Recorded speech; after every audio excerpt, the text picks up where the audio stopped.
L'Index. Un retour sur l'actualité qui a marqué votre semaine. L'Index, une émission présentée par Salim Chouieb sur Radio Québec Plus.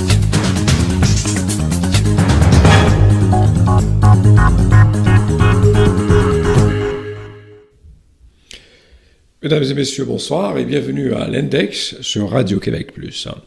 Cette semaine, si vous avez suivi l'actualité, vous avez certainement remarqué que le président américain Donald Trump a retweeté, comme il le fait d'habitude, 2 tweets de l'extrême droite anglaise, 2 vidéos finalement, qui nous présentent prétendument des musulmans dans des actes violents et même des actes contre la religion chrétienne, puisque sur l'une des vidéos, on voyait quelqu'un s'attaquer à une statue de la Vierge Marie.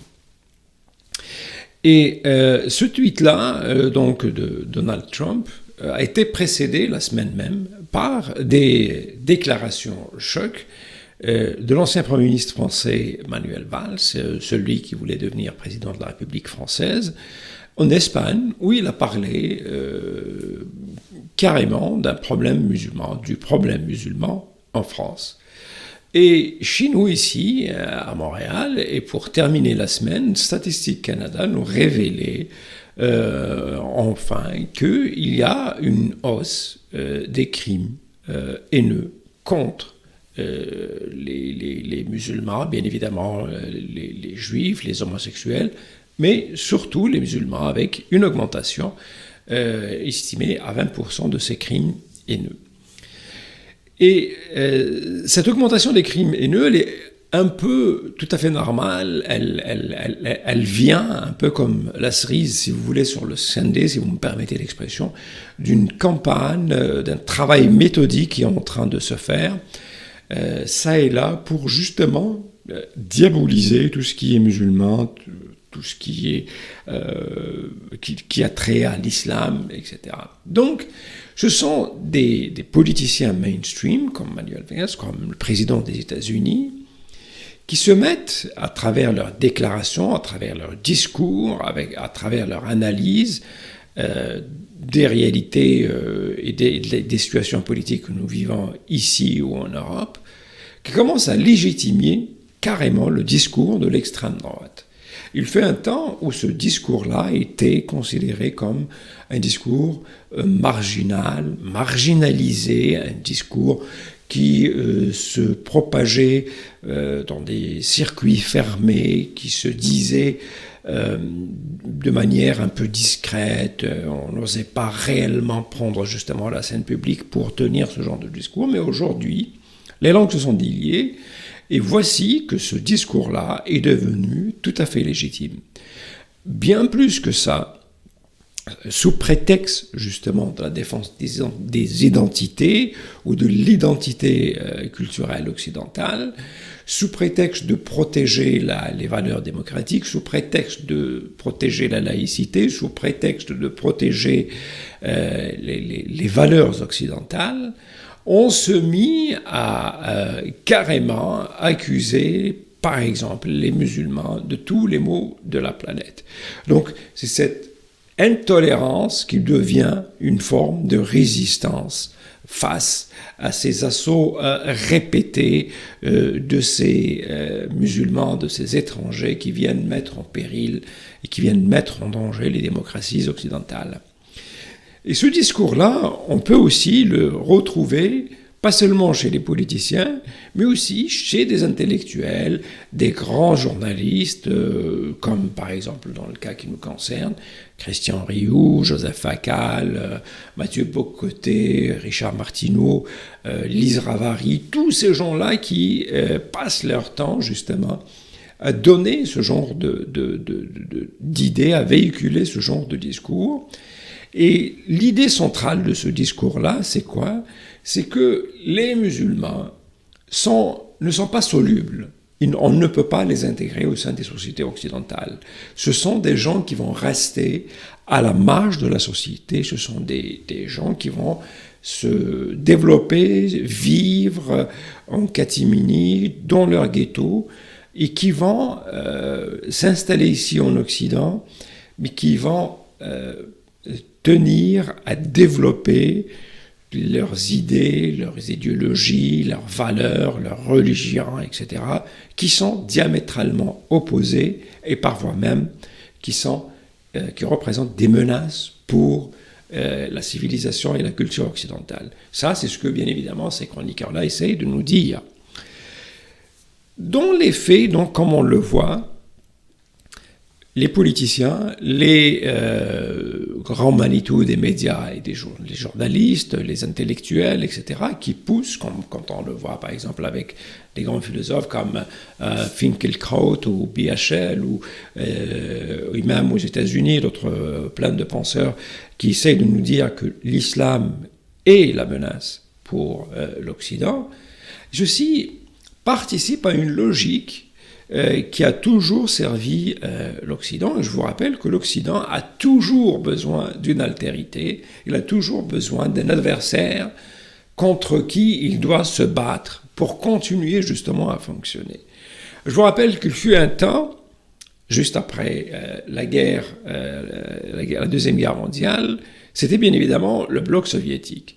Et par la suite, on a commencé à nous parler du Japon, le réveil du Japon, l'industrialisation du Japon qui est devenue une menace pour l'économie occidentale. Par la suite, on nous a parlé du péril jaune avec la Chine.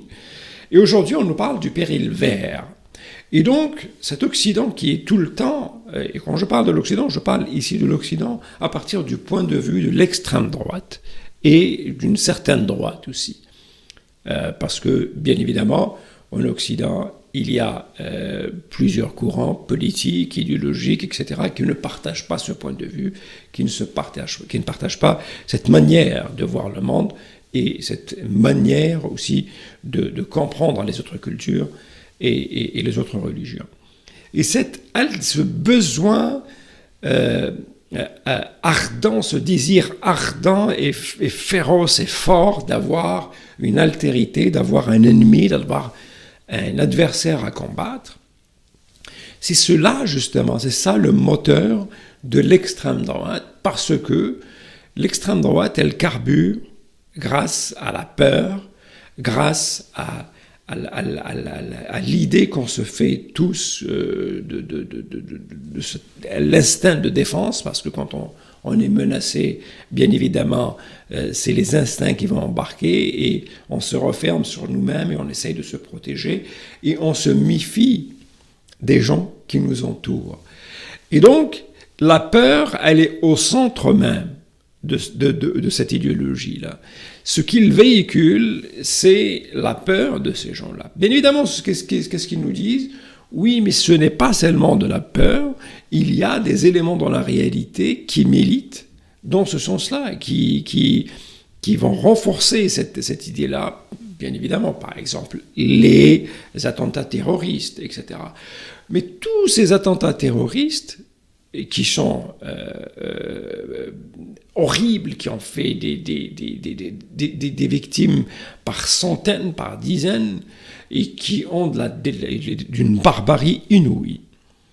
Et ces attentats terroristes-là sont là aussi, parce qu'on a l'indignation un peu à géométrie variable, même quand cette violence politique, ou bien au nom de la religion qui se passe ici en Occident, quand on a la même violence, l'éruption de la même violence, mais qui est motivée par d'autres éléments, par d'autres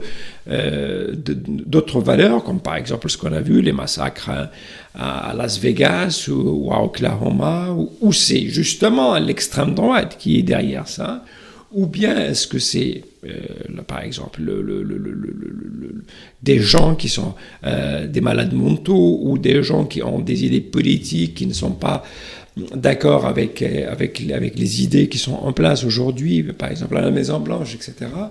On essaye de nous dire, cette violence-là, elle est aucunement comparable à la violence des terroristes islamiques.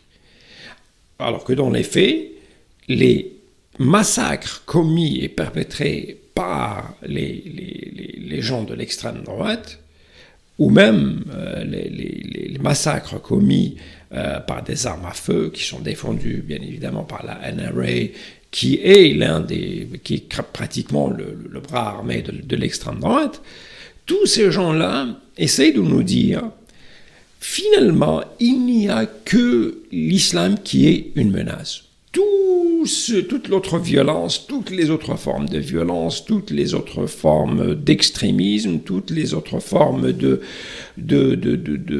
d'égarement et d'errement sont supportables et sont acceptables et font en quelque sorte aussi partie de la normalité, sauf les violences qui sont commises au nom de l'islam. Et même ça, il ne faut pas s'arrêter à ce niveau-là. Parce que même si l'extrême droite, qui a besoin de cette peur-là, de tout le temps alimenter cette peur, de la faire grossir, de la nourrir avec ses images, avec la manipulation de ses attentats, etc. Mais cette extrême droite elle-même, elle est manipulée, elle est instrumentalisée par d'autres gens qui, eux, ont une vision beaucoup plus globale sur la chose. Et quand on pousse un peu, si vous voulez l'analyse un peu plus loin, on réalise finalement que la chose qui est au centre de tout ce branle-bas de combat, c'est la résistance par rapport à la mondialisation. La mondialisation de l'économie, la mondialisation de la culture et des valeurs, la mondialisation. Il faut aplanir toutes les différences pour cette économie-là, pour justement pour les finances et pour la finance mondiale. Et la seule chose, le seul élément qui continue à résister un peu, je dis bien un peu, à ce tsunami de la finance mondiale, à cette mondialisation galopante, c'est justement la religion musulmane. D'ailleurs, il n'y a pas que l'islam qui résiste, il y a aussi les autres religions. Mais les autres religions ont un peu été vaincues là-dessus. Il y a un prêtre, d'ailleurs, qui disait que l'invention de la carte de crédit a été l'un des outils qui a fait perdre beaucoup de poids à la religion chrétienne et aux valeurs et à la morale chrétienne surtout. Pourquoi ? Parce que une carte de crédit, ça donne un pouvoir de dépense et de consommation énorme. Jadis, on devait d'abord, si on veut se payer des gâteries ou si on voulait se faire plaisir, on devait d'abord travailler et économiser de l'argent. Aujourd'hui, nous dépensons de l'argent que nous n'avons même pas. Et bien évidemment, la grosse finance mondiale, l'économie mondiale, etc., et mondialisante, elle ne veut que ça. Il faut qu'on consomme. La seule religion, la seule valeur absolue, c'est la consommation. On doit tous consommer et on ne doit faire que ça.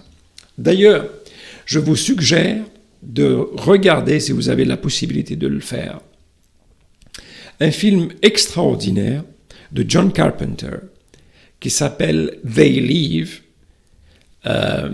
Et ce film-là, qui est un film de science-fiction, mais qui est en réalité une analyse une critique formidable, extraordinaire de la société occidentale et surtout de la société de consommation. Absolument à voir. Et donc, pour revenir à notre sujet, je peux vous dire que tout ce que vous voyez aujourd'hui au nom de l'islam, ce n'est pas seulement parce que l'islam est une religion différente de la chrétienté ou du judaïsme, etc. Tout ça, c'est du baratin. Tout ce branle-bas de combat, il est fait parce que, justement, l'islam, comme le disait Malik Ben Nabi, c'est une religion qui invite et qui encourage ses adeptes à l'austérité. donc elle nous invite à être austère, à ne pas trop dépenser, à ne pas trop consommer, à ne pas trop acheter, à ne pas trop se laisser aller derrière justement les choses farfelues de la vie, etc. Et cela, c'est un frein formidable pour l'économie mondiale, et ça va justement à l'encontre de la valeur centrale de la mondialisation. Et on va continuer à taper comme ça sur l'islam et sur les musulmans jusqu'au jour où on va justement aplanir tout et effacer toute forme de résistance face à cette mondialisation-là. Et à ce moment-là, tout s'arrêtera tout bonnement. Comme aujourd'hui, on a arrêté de parler justement des droits de l'homme en Chine parce que la Chine est devenue la plus grosse économie au monde et tout le monde est en train de faire du business avec la Chine. Et même les présidents aujourd'hui, les premiers ministres, quand ils se déplacent à la Chine, ils ne parlent plus des droits de l'homme, ils ne parlent plus de l'égalité homme-femme en Chine, etc. Alors qu'à une certaine époque, c'était devenu le sujet numéro 1. Sur ce, je vous donne rendez-vous à la semaine prochaine et je vous dis bonsoir.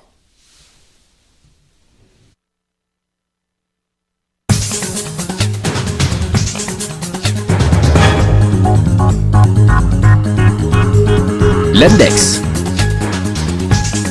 Un retour sur l'actualité qui a marqué votre semaine. L'Index, une émission présentée par Selim Chouieb sur Radio Québec Plus.